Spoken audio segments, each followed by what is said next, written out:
Hello and welcome. Today we are going to be looking deeper into the classification of living things.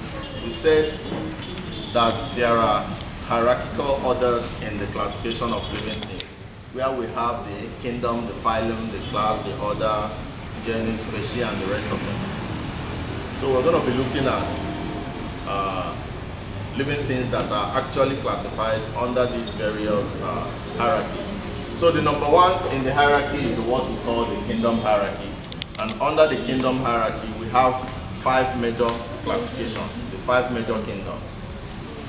Before now, we normally classify living things as plants and animals. Those are the 2 major classifications. But biologists, due to the peculiar structures and characteristics of organisms, have come up with 5 major classifications of living things. And those 5 major classifications are the what?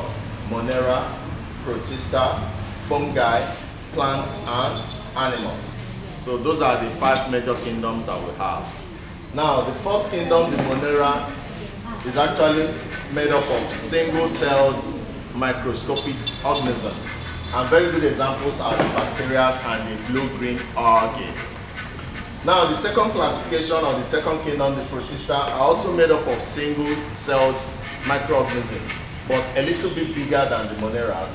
And very good examples are the amoeba and the what? Chlamydomonas. The third kingdom is the fungi kingdom.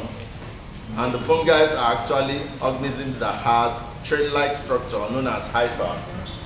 And good examples are the molds, the mushrooms, and the slime mold. Then the fourth and final classification of kingdoms are the plants and the animals, which you can also call the plantae and the animalia. So under the plantae, we have the thallophytes, the bryophytes, and the tracheophytes. The tracheophytes has further classifications into it as the ferns and the seed plants. The ferns are the ones that don't bear seeds, whereas the seed plants are the ones that bear seeds. Then under the plants that bear seeds, we have the what? Gymnosperms and the what? Angiosperms. And finally, we have the kingdom Animalia, under which we have 2 major classifications, which are the vertebrates and the what? Invertebrates. The vertebrates are the animals that has backbone, whereas the invertebrates are the animals that don't have backbone.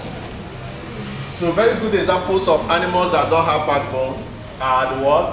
The flatworms, like you know them, the roundworms, like you know them, the annelids, the mollusks, the arthropods, which are the classification for the insects, which we'll go deeper into in subsequent classes, and the echinoderms and coelentrates, as well as the spawns.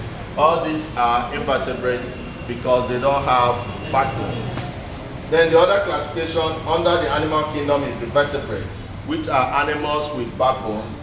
And very good examples are the fishes, the amphibians, the reptiles, the birds, and the mammals, under which the human being can be found. So those are the classifications in summary, and in subsequent classes we are going to be going deeper into all these classifications to know their various characteristics. Thank you.